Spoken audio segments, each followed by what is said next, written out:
नागपूर मिहानमध्ये आणखी एक MRO सुरू झालेला आहे। आपण हे दृश्य या ठिकाणी बघू शकतो। देशभरातील आणि जगातील विमानांची दुरुस्ती आणि मेंटेनन्ससाठी एक महत्त्वाकांक्षी प्रकल्प आपण या ठिकाणी बघू शकतो। हा MRO AAR आणि इंदमार या कंपनीच्या संयुक्त विद्यमाने मिहानमधील जवळपास 30 एकर जागेमध्ये हा MRO सुरू झालेला आहे आणि या ठिकाणी विमानाची देखभाल दुरुस्तीचं काम जे आहे ते केलं जाणार आहे।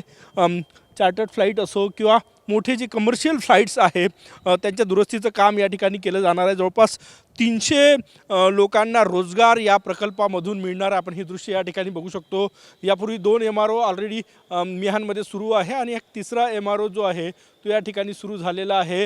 हे दृश्य या ठिकाणी आपण बघू शकतो। बघा, या ठिकाणी विमानांचं मेंटेनन्स आणि दुरुस्तीचं काम जे आहे ते या ठिकाणी केलं जात आहे आणि मोठा प्रकल्प म्हणता येईल, कारण की जगभरातले विमानं जे आहे ते या ठिकाणी दुरुस्ती केले जाणार। महाराष्ट्रात आणि देशातील जे विमानं आहेत जे नागपुरात येतात किंवा बाहेरच्या देशात आतापर्यंत दुरुस्तीसाठी जात होते, विमानं आता या ठिकाणी दुरुस्तीसाठी येणार आहेत। आपण हे दृश्य या ठिकाणी बघू शकतो।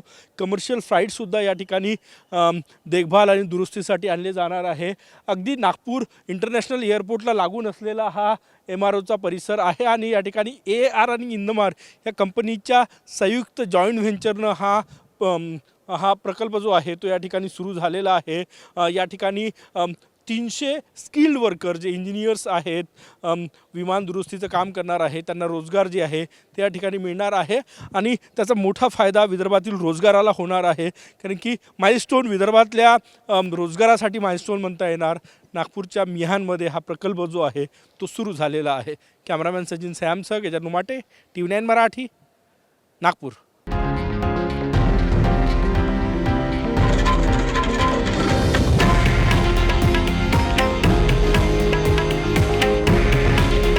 हे आहे देशातील नंबर 1 न्यूज नेटवर्क आणि आपण पाहत आहात TV9 मराठी। काळजी तुमची, हित महाराष्ट्राचं।